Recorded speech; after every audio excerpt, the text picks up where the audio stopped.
बच्चों, मैं वीरेंद्र प्रताप सिंह विद्या कोचिंग के इस यूट्यूब चैनल पर आपका स्वागत करता हूं।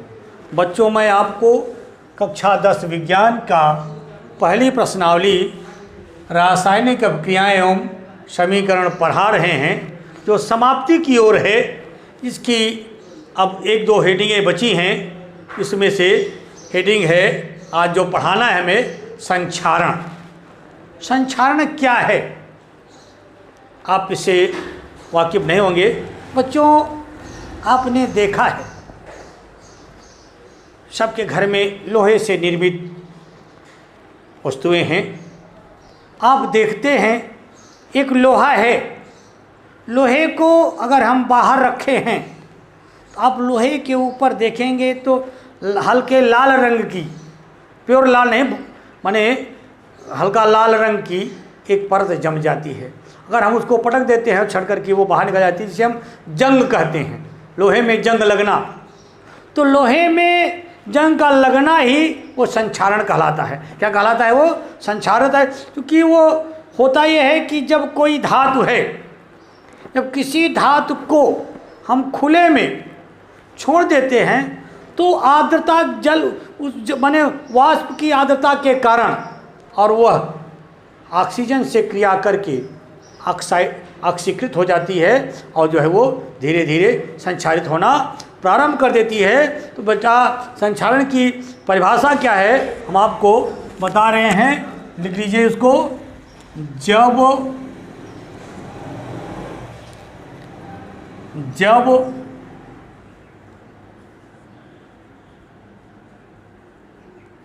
कोई धातु अम्ल तथा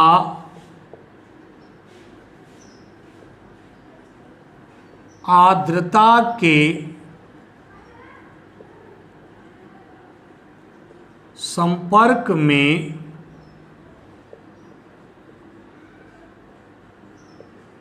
आती है तो वह धातु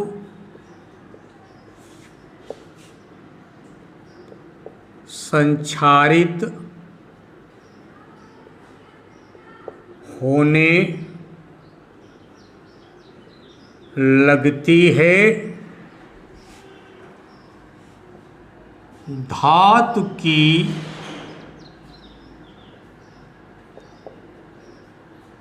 इस क्रिया को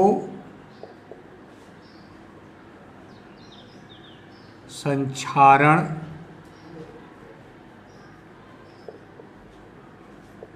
कहते हैं। बच्चों, संक्षारण संज्ञा आपको आ गया होगा कि जब कोई धातु, हमने परिभाषा लिखा, जब कोई धातु अम्ल तथा आर्द्रता, अम्ल माने अम्ल किसे कहते हैं, आर्द्रता किसे कहते हैं, तो शब्द इसमें आए। जब कोई धातु अम्ल तथा आर्द्रता के संपर्क में आती है तो वह धातु संक्षारित लगती है। तो अम्ल क्या है, आर्द्रता क्या है? बच्चों, जिसका पीएच मान, पीएच एक पैमाना है, कोई विलयन जैसे रखा है, तो आपको यह पता करना है कि विलयन जो है कि 3 प्रकार के होते हैं। एक अम्लीय विलयन होता है, एक क्षारीय विलयन होता है, एक उदासीन विलयन होता है। तो आपको दे दिया जाए, वो आपको कह दिया जाए कि आप इसको बताइए कि कौन सा विलयन क्षारीय है, कौन सा विलयन अम्लीय है, कौन सा विलयन उदासीन है। इसकी माप करने के लिए एक पैमाना होता है जिसे हम पीएच पैमाना कहते हैं। उस पीएच पैमाने को उस विलयन में डालेंगे तो यदि पीएच पैमाने का मान 0 से लेकर के 6 तक आता है तो वह विलयन अम्लीय है। यदि पीएच पैमाने का मान 7 आता है तो वह विलयन उदासीन है। यदि पीएच पैमाने का मान 8 से 14, उस पैमाने में कुल 14 खाने होते हैं, तो 8 से 14 होता है तो जो है विलयन क्या होता है, वो क्षारीय होता है। तो अम्ल क्या है, बने ऐसा विलयन जिसका पीएच मान जो है वो 0 से लेकर के 6 तक होता है, उसे हम अम्ल कहते हैं। ऐसे पदार्थ, प्रकृति के ऐसे पदार्थ जिनका पीएच मान 0 से 6 के बीच में होता है, यदि वह पदार्थ किसी धातु के संपर्क में आते हैं। और दूसरा आर्द्रता क्या है, आर्द्रता है कि जलवाष्प जल की वाष्प, जैसे आप ठंडी में देखिए आपको कोहरा पड़ता है, पाला पड़ता है, या वो उसकी बूंदें हैं, सब क्या है, जल वाष्प की दे ही देन है। तो ये बेटा जब अम्ल और आर्द्रता आपस में किसी धातु के साथ मिल जाती हैं तो वह धातु जो है वो संक्षारित होने लगती है, माने उस धातु में जंग लगने लगता है। इस प्रकार की अब क्रिया को हम संक्षारण कहते हैं। इसका उदाहरण जो है, कई धातुएं हैं जिनमें सबसे ज़्यादा संक्षारित होने वाली क्या है, वो Fe लोहा है। बच्चों अगली हेडिंग इसकी आपकी है विकृत गंधिता। विकृत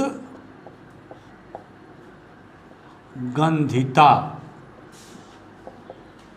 विकृत गंधिता, यह नाम भी आपके लिए थोड़ा सा अटपटा लग रहा होगा। विकृत गंधिता का मतलब ये हुआ कि जब कोई तैलीय पदार्थ, जैसे घी है, तेल है, इस तरह के पदार्थ, जब माने वो इनमें क्या पाई जाती है, वसा पाई जाती है। तो जब कोई तैलीय पदार्थ या कोई वसायुक्त खाद्य पदार्थ काफ़ी दिनों तक आप रखे रहते हैं तो उस पदार्थ से एक प्रकार की अलग गंध आने लगती है। उस पदार्थ की गंध को हम विकृत गंधिता कहते हैं। फिर से सुन लीजिए, जबकि कोई तैलीय पदार्थ है या वसायुक्त पदार्थ है, उसे काफ़ी दिनों तक हम यूं ही रखे रहते हैं तो उस पदार्थ से एक प्रकार की गंध निकलने लगती है। उस गंध को हम विकृत गंध कहते हैं। इस प्रकार की गंध को हम विकृत गंधिता के नाम से हम जानते हैं। इसकी परिभाषा हम आपको लिख दे रहे हैं। जब किसी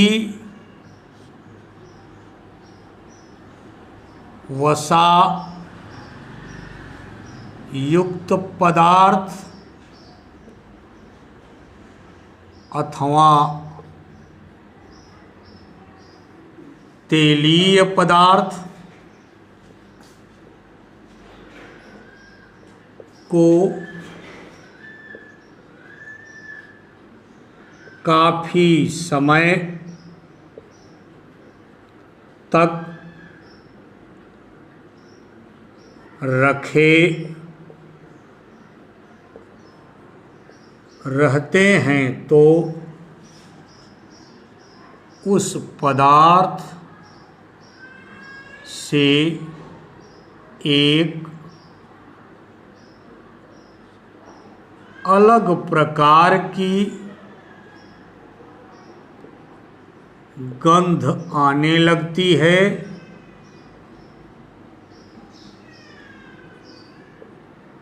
इस प्रकार की क्रिया को विकृत गंधिता कहते हैं।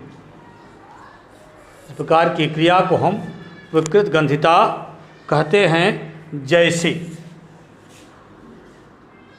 चिप्स,